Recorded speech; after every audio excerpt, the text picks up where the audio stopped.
My boyfriend told me he wanted to take a break to focus on himself. 2 days later, he was tagged in a photo kissing someone on a rooftop bar. I messaged the girl and said, "Thank you for freeing me." Then I posted our last conversation on TikTok with the caption, "Here's what focusing on myself looks like." He went viral for all the wrong reasons. I'm Callie. I'm 31 and I live in Pittsburgh. Not the artsy side, not downtown, just outside in a boring but safe suburb where you can park your car and leave it unlocked. I work in healthcare admin at a local clinic, and life's been pretty steady for the most part. I met Drew at a trivia night. I wasn't looking for anything serious, but he seemed like a good guy. Quiet, thoughtful, funny when he wanted to be. The kind of guy who didn't try too hard, and maybe that was what drew me in. He was 33, had just started freelancing in IT after getting burned out at a corporate job. We talked a lot about burnout, about getting older, about building something more stable. I liked that he seemed mature. Turns out I was way off. We started dating a few weeks after meeting. Moved in together a little before the 1-year mark. Looking back, maybe that was too fast. But when it's good, it feels right. And it was good, at least. That's what I thought. We had the usual arguments. He didn't always clean up after himself. I got too anxious about work stuff. But nothing major. We split rent. Shared passwords. Shared dreams, I thought. 2 months ago, on a regular Tuesday night, he came home from running errands, put down his keys, and said, "Can we talk?" That phrase always means trouble. My chest tightened before he even finished the sentence. He said he felt like he was losing himself, that he needed time to figure out who he was. He was soft about it, kept his voice calm, said it had nothing to do with me, that he just needed space, time, a chance to focus on himself. I asked straight up, "Is there someone else?" He looked shocked, offended, even. Shook his head, said, "No, of course not. I wouldn't do that to you. I just need to clear my head."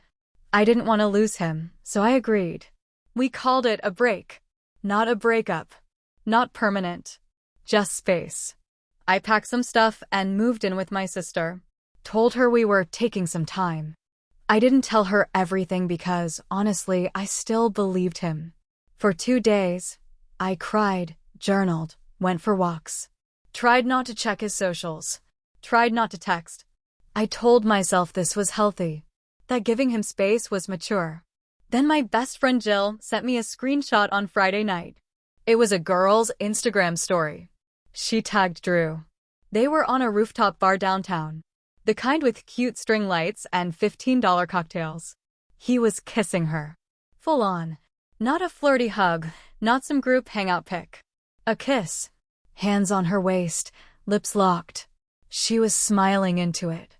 I didn't recognize her. Her page was public. I scrolled. She had more pics from the night. One of them holding drinks. Another one where he had his arm around her. One with the caption, "Didn't expect the night to end like this." Kiss mark. I felt like I'd been punched in the stomach. It was only 2 days after we took a break. 2 days since he told me he needed to be alone. I didn't cry this time. I felt cold. Numb. I messaged her. "Hey, just wanted to say thank you. You freed me." She saw it. Didn't reply. I think she thought I was going to fight her for him. I wasn't. I went into our old texts. Screenshotted the last conversation we had, where I asked if there was someone else. Where he said no. Where he said he just needed to be alone. I made a TikTok. Simple slideshow. The screenshots of our conversation.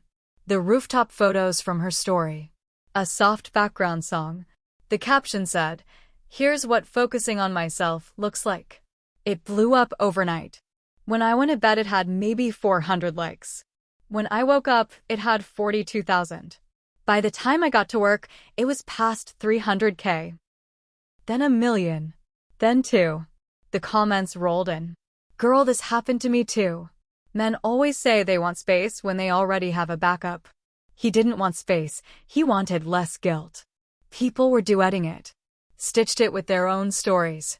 Some even went to her profile and commented, "Nice kiss." Too bad he wasn't single. Others found the rooftop bar and left Yelp reviews. "Great date spot, unless he's already got a girlfriend." Drew called me that night. I didn't answer. Then he texted, "Callie, what the hell is this? This is immature. You're making me look bad for no reason." I didn't reply. The next day he messaged again, "You misunderstood. That night wasn't what it looked like." Sure. By the end of the week, someone from a dating podcast had messaged me asking to interview me. I said no. I didn't want to become someone's clickbait. I wasn't doing this for clout. I just didn't want him to get away with lying and walking away clean. His friends stopped liking his posts. A few of them unfollowed me too. But his roommate messaged me quietly, "I'm sorry. I didn't know." He told us something totally different. Then Drew's mom texted me, "I'm so sorry for what he did. I raised him better than that. I hope you're okay." I didn't respond, but I cried when I read it. Not because I was sad, but because I realized even his own mom saw through him. A week after it all blew up, he showed up at our apartment. Said he needed to pick up his things. I told him he had 30 minutes. He walked in like nothing happened. Smug. Like he thought I'd miss him. Like he thought I'd changed my mind. "You've made your point," he said. "You can stop now." I handed him a box with his leftover stuff. Some clothes, a few books, an old charger. On top was a card. It said, "Thanks for teaching me what self-respect looks like. I'm focusing on myself now too." I also printed out a screenshot of her blocking him on Instagram. Just a little gift. He didn't say anything, just grabbed the box and left. But I wasn't done. After he walked out, I didn't feel peace. Not yet. I still felt like something was unfinished. Like he still had control over how the story ended. And I wasn't okay with that.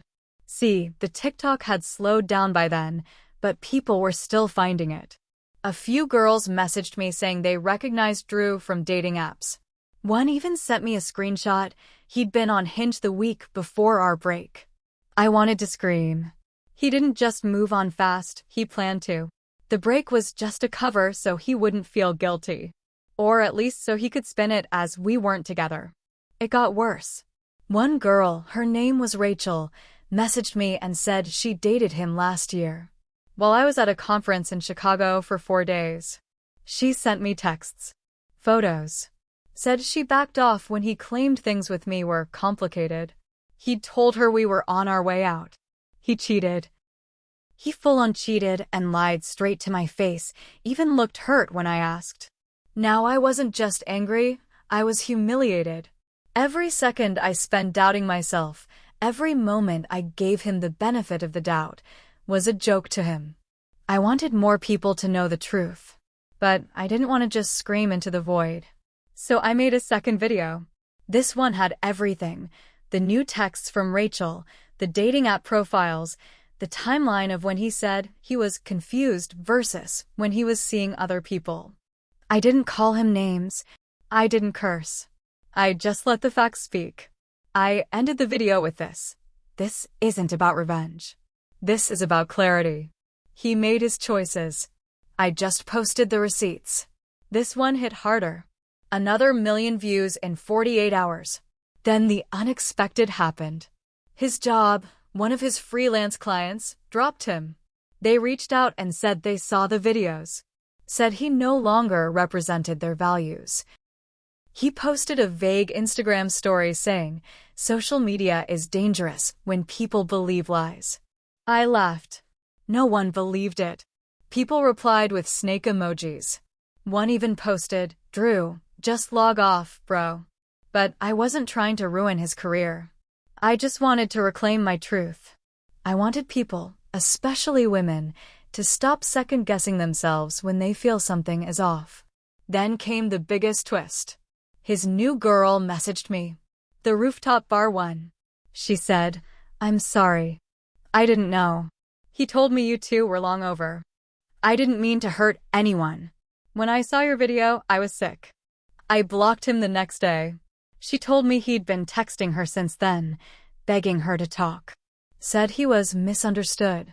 Told her I was crazy and jealous. She didn't believe him anymore. We ended up talking on the phone for an hour. Two strangers, both burned by the same guy. It was weirdly healing, but something she said stuck with me. He mentioned another girl before me. Someone he saw a few times. I think she might have also thought it was serious. There was another one. And I wasn't going to let her be blindsided like me. I didn't know her name. The other girl. But the more I thought about it, the more I knew I couldn't just let it go. Not for drama. But because if there was even a chance she still thought he was a decent guy, she deserved to know the truth too. So I did something I never thought I'd do. I texted Drew. Need to ask you something. You can either help me clear this up, or I'll assume the worst. He replied in less than a minute. What now? I didn't play nice. There's another girl. You told Rooftop Girl about her. Who is she? His typing dots blinked and disappeared a few times. Then he finally sent. It wasn't serious. I don't even remember her last name. Met her at a conference mixer. That told me all I needed to know. If it wasn't serious, it meant he led her on. If he didn't remember her name, it meant he absolutely remembered and didn't want me to find her. I went back to my calendar. Checked the weekend I'd been at my Chicago conference last year. It lined up with what Rachel said. Then I remembered I had taken a photo of Drew's boarding pass when I helped him book a flight for that same week. He said he was going to visit his brother in Raleigh. I searched my email. No flight to Raleigh. That never happened. Instead, I found an old Airbnb confirmation for a one-bedroom rental in Cleveland. His name was on the guest info. So now I had a place, a weekend, and a city. I searched Instagram tags for events that happened in Cleveland that weekend. Found a few mixers, tech networking events. Dug deeper. Looked through public photo tags. Took hours. Then I saw her. She was tagged in a group photo, 4 people at a wine bar. Drew was in the background, talking to her. Her name was Amanda. I clicked. Her page was mostly private, but her profile pic was the same girl from the photo. Same hairstyle. Same dimples. I messaged her. Hi Amanda. I know this is weird, but I think we need to talk. It's about Drew. She saw it an hour later. I thought she'd ignore me. Instead, she replied, "Oh God. What did he do now?" Turned out, Amanda had dated Drew for almost 2 months. Thought he was long-distance dating me but working through a breakup. When she pressed him about our photos still being on his social media, he said, "I just haven't had time to delete them." She broke it off after he ghosted her midweek one night. Didn't realize he ghosted because I had come home early from a work trip. We pieced it together. He was juggling at least 3 women. Me, Rachel, Amanda, and maybe more. I put together a new TikTok. Just a quiet one. No music. Just text slides. This is Amanda. This is Rachel. This is me. He told each of us the same lies. This isn't just cheating. This is a pattern. He said he needed to focus on himself. I hope he takes a long look. It hit 4 million views in a week. I started getting messages from women all over the country. Some weren't about Drew, but about men like him. Men who manipulate the truth, so just barely that you start thinking you're the problem. I answered as many as I could. Some said I saved them from going back to a guy like that. Some told me I made them finally block their ex. And then something I didn't expect happened. One of Drew's old coworkers from his corporate job messaged me. He's always been like this. There's a reason no one misses him at the office. He attached a screenshot from their group Slack, back from when Drew got let go. The message said, "We wish Drew the best in his future projects. Let's all remember to communicate better, be accountable, and treat each other with honesty and respect." That wasn't a goodbye. That was a warning. Drew had always been this person. I just didn't see it. But now? Now the world did. It's been 3 months since the first video went viral. Drew disappeared from social media completely. Deleted his Instagram. shut down his TikTok. His LinkedIn went quiet too. I heard from someone he used to work with that he moved back in with his parents in New Jersey to reset. I didn't care anymore. I wasn't angry the same way I was before. But I also didn't feel done. Because here's the thing, I made mistakes too. I ignored red flags. I let him make excuses too many times. I told myself lies so I wouldn't have to face the truth, that I was with someone who didn't love me the way I loved him. I spent so long thinking I was careful, smart, strong, but I let someone gaslight me and drain me, one sweet lie at a time. So I did one last thing. I organized a panel with a local women's group. Called it Digital Deceit, Spotting Emotional Manipulation in the Age of Social Media. I didn't name names. I didn't show videos. I wasn't there to gossip. I was there to warn people. I shared my story, the full version, not just the viral one. I talked about the guilt, the denial, the shame. And I talked about how hard it was to climb out of that. Halfway through, a woman in the front row started crying. Then another one raised her hand and said, "I think I'm living this right now." That was the real revenge. Not a video. Not a takedown. It was standing in front of a room full of women and knowing I'd survived. That I'd turned the story around. As for Drew, he tried to come back one last time. Texted me from a new number. "Hey, just want to say I'm sorry for how things went. I wasn't in a good place. I hope you're doing okay." I stared at the message for a minute, then typed back, "Thank you for freeing me." Blocked. And that was the last time I ever thought about him as someone who mattered. Now, when people ask if I'd ever date again, I say yes. But this time, I don't look for someone who says the right things. I look for someone who does the right things. Because lies are loud, but truth?